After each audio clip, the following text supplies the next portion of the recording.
25 questions and answers explaining each move in the game between Magnus Carlsen and Nicholas Laudan. 1. What is the significance of 2f4 in the King's Gambit? 2. f4 is a bold move offering a pawn sacrifice to gain rapid development and open lines for white's pieces. 2. Explain the tactical idea behind 3 bc4. 3. bc4 aims to control the central squares and prepares for potential threats against black's king with the bishop on the c4 g8 diagonal. 3. Why is 4 kf1 a defensive move? 4 kf1 is a defensive move to safeguard white's king from the check on h4 and prepares for future development. 4. What's the purpose behind 6 d4 by white? 6 d4 furthers white's central control and opens lines for the pieces, aiming for a strong center and active development. 5. Explain the blunder in 7 d5 by black. 7 d5 blocks the bishop on c8 and creates weaknesses in black's pawn structure, allowing white to gain an advantage in space. 6. Why is 8 bd3 a questionable move? bd3 blocks the bishop's diagonal and restricts its mobility, limiting white's attacking potential.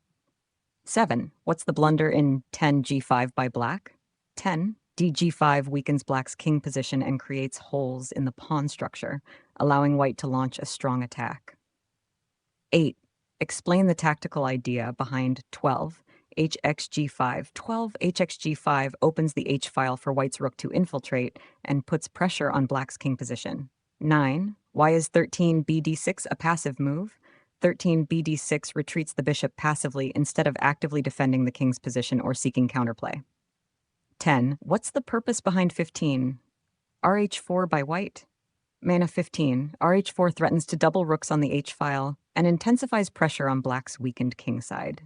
11. Explain the blunder in 16 bxc4 by black. 16 bxc4 loses material as white can capture the bishop with the knight on e5, exploiting the pin along the d-file. 12. Why is 17 qxe4 a mistake by black? 17 qxe4 allows white to capture the queen with the bishop on e4, winning material and maintaining a strong attack. 13. What's the tactical idea behind 20 re1 plus by white? 20 re1 plus delivers a decisive check, forcing black's king into a vulnerable position and preparing for a tactical continuation. 14. Explain the blunder in 21 kf8 by black. 21. kf8 moves the king to an exposed position, making it vulnerable to further attacks and allowing white to exploit weaknesses in black's position. 15. Why is 22 ne5 a strong move by white? 22. ne5 threatens both the f7 pawn and the d7 queen, putting immense pressure on black's position and creating decisive threats. 16. What's the purpose behind 3 qxd5 by white? 23. qxd5 exploits the pinned knight on d5 and creates multiple threats, including capturing the knight and delivering checkmate. 17. Explain the blunder in 24 f6 by black. 24. f6 weakens black's king position and allows white to exploit the weakness of the dark square.